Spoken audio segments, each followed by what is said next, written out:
हर नबी का कोई ना कोई मोइज़ा होता है। ठीक है, तो मिर्जा साहब का कोई मोइज़ा? जब से बता देता हूँ। बहुत से मुआवजे हैं, एक तो नहीं है।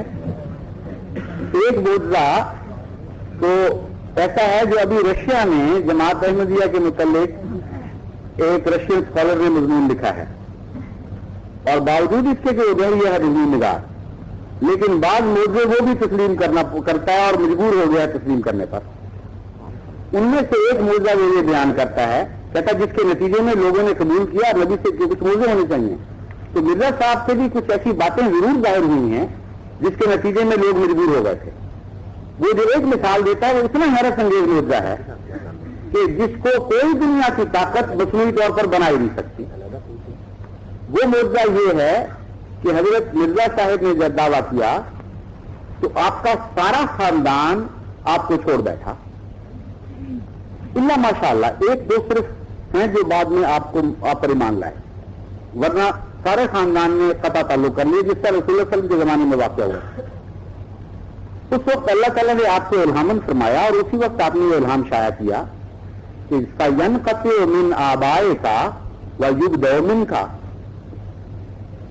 कि तेरे आबाओ अजदाद की नस्ल काटी जाएगी और अब तुझसे खानदान शुरू किया जाएगा। उस वक्त खानदान के जो मुअर्रिखीन लिखते हैं कमोबेश 70 या जायद अफराद थे, और सवाल ये पैदा होता था कि किस तरह वो नस्ल खत्म होगी और किस तरह तुझसे शुरू की जाएगी।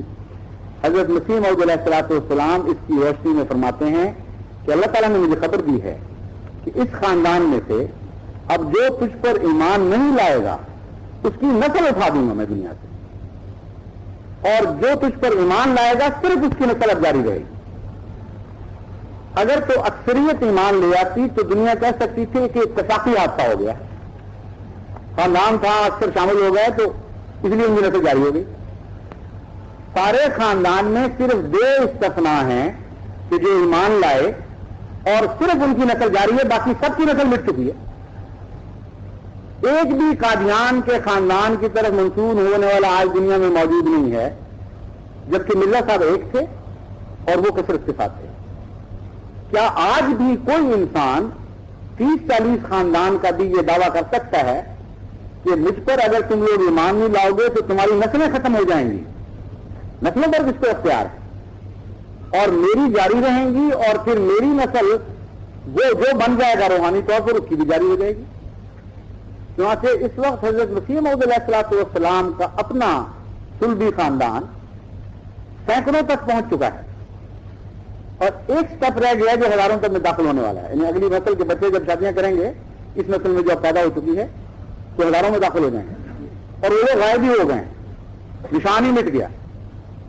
किसने उनको मारा, क्या वाकया हुआ, एक ऐसी दर्दनाक कहानी है। एक दफा एक पुराने खादिम से जो हमारा खानदानी खादिम चला आ रहा था, उससे मैंने रिकॉर्डिंग करवाई थी, मुझे याद करना मैं तलाश करूंगा, तो टेप रिकॉर्ड होता है ना बड़ा, उसमें करवाई थी।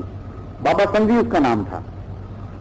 उससे मैंने पूछा कि मुझे तुम बताओ, ये हज़रत मसीह सल्लल्लाहु का एक इल्हाम था, तुमने भी कोई इसकी गवाही देखी है पूरा होते? उसने कहा मैंने तो ये देखा है कि वो हवेली जो बड़ी थी जिसमें सारा खानदान बसा करता था, उसने नाम लिए कि पहले फलां मर गया, फिर उसकी बीवी मर गई, फिर उसके बच्चे बगैर औलाद के मर गए, फिर ताले पड़ने शुरू हुए, यहां तक कि सारी हवेली को ताले लग गए। और मैं वो खादिम था जिसने मिर्जा निजामुद्दीन साहब की आखिरी उम्र में उनकी खिदमत की है, और इस गम का उनके ऊपर इतना असर था कि मखबूतुल हवास हो गए थे, और बार बार मुझे कहते थे कि फलां को बुलाओ और फलां को बुलाओ, जो सब मर खप चुके थे। और मैं उनको कहा करता था कि मिर्जा साहब वो भी बाकी नहीं रहा और वो भी बाकी नहीं रहा, उनके कमरे को तो ताले पड़े हुए। ये तकदीरी मुआवजा है जो इंसान के बस की बात नहीं, इसीलिए रशियन स्कॉलर बावजूद बैरिया होने के इसका जिक्र करने पर मजबूर हो गया। फिर उसने एक और मुआवजे का भी जिक्र किया, वो कहता हम नहीं मानते, लेकिन ये हकायक हैं, ये बहरहाल हमें पेश नजर रखने पड़ेंगे कि उनके पास कौन सी कभी बातें थी जिसके नतीजे में बड़े बड़े उलमा और फजला और गैर मुल्कों ने उसको कबूल करना शुरू कर दिया। यहां से वो कहता है कि डोई के साथ एक उनका मुनाजरा हुआ। डोई अमेरिका में एक ऐसा मसीह का मुनादी था جو کہتا تھا کہ اس دنیا میں میں مسیح کا نمائندہ بن کے آیا ہوں اور اس کی آمد سے پہلے اس کی تیاری کروں گا، اور بہت پاپولر ہوا اور وہ آدمی اس کے مرید ہوئے اور اربوں ڈالر اس کے اوپر نچھاور کیا گیا. اس نے ایک شہر بنا ڈالی جس کا نام سہون ہے، زائن. میں جب گیا تھا شکاگو کے ساتھ ہی میں نے بھی دیکھا جا کے وہ شہر، سوائے حسرت کے نشان کے اب اس میں کچھ باقی نہیں. مگر میں آپ کو بتا رہا ہوں کہ ایک دہریہ بھی بعض معجزات کو دیکھ کر حیران رہ گیا ہے. وہ کہتا ہے کہ اس میں مرزا غلام احمد قادیان نے یہ دعویٰ کیا کہ مسیح تو میں ہوں اور میں حضرت محمد مصطفیٰ صلی اللہ علیہ وسلم کا غلام ہوں، اور مسیح نے تو آنا ہی غلامی محمد مصطفیٰ بن کر تھا. تم کہاں سے مسیح یا مسیح کے نمائندہ آ گئے؟ اس لیے تم لازماً جھوٹے ہو. اور اگر تم کہتے ہو کہ تم سچے ہو تو میں بھی دعا کرتا ہوں کہ اے اللہ تعالیٰ، اے خدا، اگر یہ جھوٹا مسیح کا نمائندہ ہے تو اس کو عبرتناک سزا دے اور ذلت اس کے اوپر نازل کر تاکہ دنیا اس سے نصیحت پکڑے. اور تم میرے متعلق یہ دعا کرو، پھر دیکھ لے گی دنیا. اس بات کو قادیان اس زمانے میں ایک چھوٹی سی بستی تھی، 12 میل دور پہ ریل کھڑی ہو جاتی تھی. خدا تعالیٰ کی شان ہے کہ اس آواز کو اتنی شوقت نصیب ہوئی کہ امریکہ کے مشہور چوٹی کے اخباروں نے اس چیلنج کو شائع کر دیا. یہ کہتا ہے کہ ڈوئی کے ماننے والوں نے جب یہ بات پھیل گئی، پہلے تو ڈوئی اجتناب کرتا رہا، تو ڈوئی کے ماننے والوں نے اس کو مجبور کیا کہ تم توجہ کرو. اس نے یہ جواب دیا، یہ بات بالکل ٹھیک لکھی ہے کہ یہ اب چھوٹا سا کیڑا، یہ ذلیل سا انسان، میری کیا شان ہے کہ میں اس کا مقابلہ کروں. یہ بات اس نے نہیں لکھی لیکن اخباروں میں چھپی موجودہ.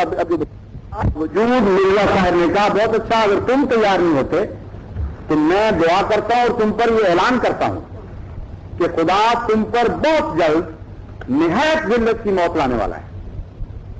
اور مرزا صاحب کا یہ چیلنج بھی امریکہ کے اخباروں میں چھپ گیا. اور 1 سال کا عرصہ نہیں گزرا تھا جبکہ اس ڈوئی کے ماننے والوں نے اس کی بدکاریوں کے ایسے نشان دیکھے کہ وہ سارے اس کے خلاف ہو گئے اور اس کو عدالت میں گھسیٹا، اور عدالت میں ذلیل ہونے کے علاوہ اس پر فالج ایسا گرا کہ اس کی دونوں ٹانگیں مفلوج ہو گئیں اور وہ زمین پر ٹچ بھی نہیں کر سکتا تھا، اتنی سینسیٹیوٹی ہو گئی تھی ان میں. جن ٹانگوں کے متعلق کہتا تھا مسیح محمدی کو میں کچل سکتا ہوں کیڑوں کی طرح، وہ زمین پر بھی نہیں لگ سکتی تھی. اور وہ لکھتا ہے مقالہ نگار کہ ڈوئی کو جو فالج گرا تو ایسا عبرتناک اس کا انجام ہوا کہ اس وقت کی دنیا نے یہ سمجھا، بظاہر معقول بات تھی، اس وقت کی دنیا نے سمجھا کہ مرزا غلام احمد جو بات کہتا تھا وہ پوری ہو گئی، اس لیے اس کا امپیکٹ ہونا لازمی تھا. تو یہ آپ نے ایک معجزہ بتایا، کہا تھا میں نے 2 معجزات بتا دیے، اور وہ بتائے جن کا جیسا کہ میں نے بیان کیا ہے دہریہ دنیا پر بھی اس کا اثر ہوا اور مجبور ہو گئی ان کا نوٹس لینے پر.